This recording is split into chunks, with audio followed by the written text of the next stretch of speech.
Kali tiga. Assalamualaikum warahmatullahi wabarakatuh. Kenalkan, nama saya Suparman dari Desa Dieng, Kecamatan Kejajar, Kabupaten Wonosobo, selaku pemerhati budaya di Desa Dieng.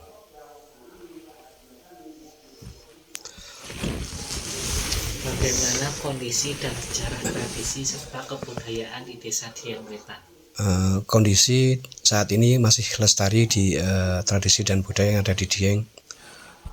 Tradisi yang masih dipertahankan di Desa Dieng yang secara umum pertama adalah ketika anak mau lahiran ada adat mitoni, dan selain ada pemberian nama dan sampai punya anak. Nah, dan dalam proses-proses itu ada juga tradisi yang unik yang tidak ada di desa lain, hanya di kawasan Dieng dan Wonosobo, yaitu tradisi anak berambut gembel.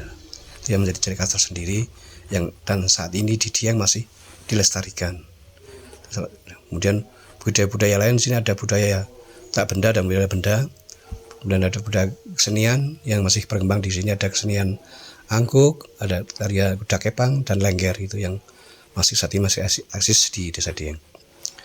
Di yang paling unik adalah ya tradisi umum sebenarnya banyak sekali di Dieng. Ada tradisi yang umum, ada proses orang meninggal dari 1 hari, 3 hari sampai dengan 100 hari, sampai mendak atau 3 tahun atau 100 hari. Nah, tapi yang ingin saya bahas di sinilah tradisi yang unik di Dieng, khususnya gembel. Jadi gembel itu merupakan titisan dari Kiai Kolodete. Nah, siapa itu Kolodete? Kolodete adalah merupakan triumvirat pendiri Kabupaten Wonosobo. Ada 3 tokoh yang mendirikan Kabupaten Wonosobo, ada Kiai Walik, Kiai Harim, dan Kiai Kolodete.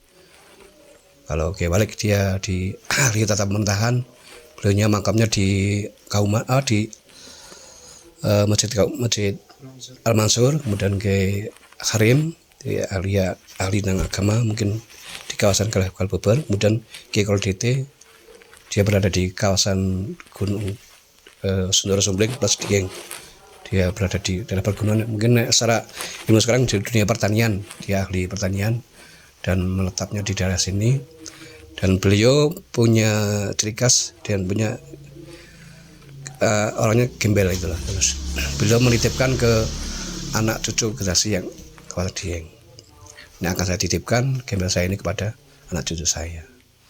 Nah, gembel pun istilahnya enggak semua anak bisa terima gembel, tapi hanya anak tertentu, biasanya di umur 1 tahun sampai dengan 7 tahun untuk proses pertumbuhannya untuk gembel. Gembel sendiri ada 4 jenis gembel. Ada gembel coto, gembel pare, gembel pedus, itu 4 macam gembel. Jadi dari 4 ini memiliki sifat yang berbeda-beda. Kalau pare itu anaknya lebih temperamen, lebih agresif. Terus kemudian kalau coto yang cuma 1 itu kan ada itu dia lebih pendiam. Tapi kalau minta 1 harus dipenuhi. Nah, proses tersebut dan untuk menghilangkan itu harus dilakukan secara berurat. Nah, peruatan itu berdasarkan permintaan si anak. Orang tua nggak bisa menentukan kapan cukurnya, tapi berdasarkan permintaan anak. Ketika anak sudah meminta untuk dipotong, ya harus dipotong. Tinggal nanti dicari hari baiknya, dia watonnya apa, diambil tengah-tengah itu. Dan permintaan anak ini juga macam-macam sih. Kadang-kadang ya rata-rata sih menyesuaikan kondisi ekonomi orang tua, biasanya gitu yang terjadi di sini.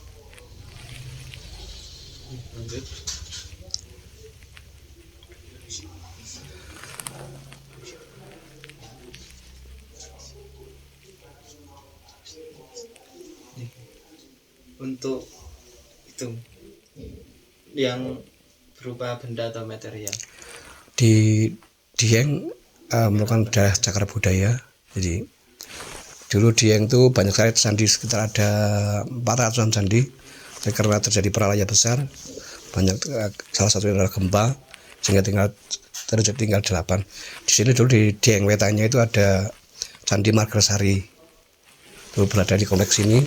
juga ada pandemen sampai ke atas, dan yang tersisa hanya batu kelir yang ada di atas desa itu, batu kelir candi ada candi di Pralaya di Dieng sekitar abad.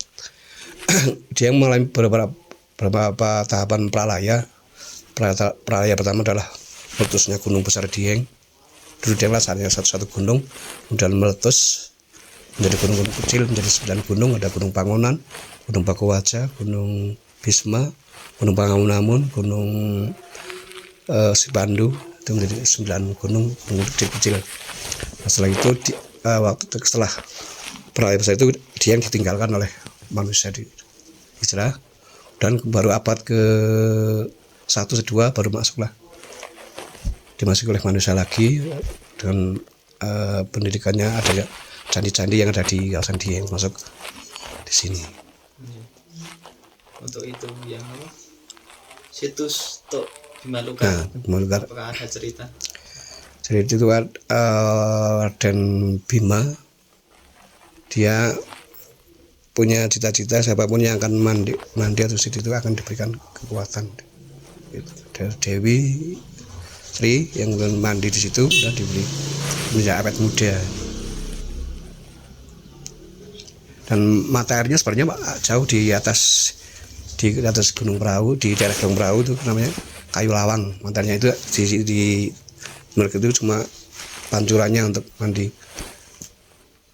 Tuh ya, jadi proses ke Dieng, wisata Dieng, wisata itu prosesnya harus mandi dulu di Bambukar, kemudian baru tempat-tempat suci seperti candi atau yang lainnya. Tahapan pertama mandi dulu di Bambukar. Terus selanjutnya, apakah ada kegiatan atau tradisi misal mingguan, selapanan atau tahunan yang berkaitan dengan kebudayaan?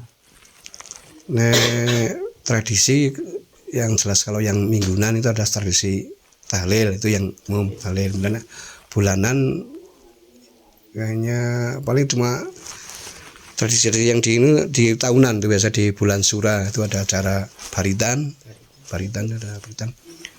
Kemudian ada acara Bapak Dieng yang pengemasannya hampir sama di bulan-bulan Sura itu dilaksanakan di tahunan. Apakah ada ritual-ritual yang lain tentang kebudayaan di Selandia? Ritualnya yaitu paling sementara saat ini yang masih lestari ritual gembel sama ritual baritan. Untuk yang terakhir, harapan untuk di sektor kebudayaan, tradisi dan kebudayaan di Selandia apa Pak? Ya harapannya untuk ada regenerasi dari anak-anak muda ini, karena pemahaman anak muda ini kan terhadap budaya sekarang kayak alergi, sangat karena kan dengan budaya itu kaitkan dengan mistik, padahal itu enggak. Pesan-pesan leluhur kita kepada masyarakat adalah, misalkan saya contoh di gunung ada pohon, kalau pesan ke anak langsung itu jangan dipotong, itu kan sangat, tapi mereka memberikan pesan di situ angker. Dalam yang kita memberikan isu angker adalah agar kita itu melestarikan, jangan pohon itu jangan dipotong. Kalau dipotong nanti akan jadi kerusakan dan sebagainya seperti itu. Jadi secara bahasa saya itu ekomistik gitu loh, ekologi yang bisa ke mistik gitu loh, seperti itu. Jadi alam tetap lestari, tapi ya alam lestari ini orang juga akan menghargai alam akan menghargai kita. Gitu. Pesan-pesan orang leluhur kita seperti itu. Masuk ke ada sesaji dan sebagainya, sebenarnya itu adalah filosofi, itu pesan-pesan kepada kita itu loh. Agar kita ada keseimbangan antara manusia dengan alam, untuk saling menjaga. Gitu. Yang penting, kalau saya itu kan ada generasi-generasi yang meneruskan, jadi ya lestari lah sebenarnya. Kalau kita budaya itu jangan malu atau gimana, kita harusnya kan bangga sebagai orang, kita sebenarnya orang-orang hebat kan. Di Eropa mungkin sudah punya waktu dulu abad berapa kan, mereka sudah punya teknologi bikin gitar dari kayu dan senar kan. Tapi di nenek moyang kita sudah begitu canggihnya bikin alat musik dari perunggu, berarti kan nenek moyang kita sebenarnya orang-orang hebat gitu loh. Nah, bagaimana menanamkan ke generasi yang muda itu mengerti leluhur dan senang dan apa yang menjadi tinggalan budaya dari orang-orang leluhur. Contoh yang nyata yang saat kita lihat bahwa candi itu kan warisan leluhur kita. dan itu sampai saat ini memberikan dampak ke masyarakat.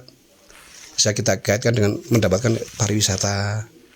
Nah, kita bagaimana warisan itu luar biasa lah, karya nenek moyang kita bikin candi banyak untuk acara itu, tapi dampak ke saat ini ada dampak nilai ekonomi tentang pariwisata semuanya. Akhirnya pariwisata di Dieng dapat maju, masyarakat dapat menikmati alamnya lewat pariwisata, nggak harus dengan merusak yang ada. Mungkin sampun Pak. Betul loh. Cukup sekian.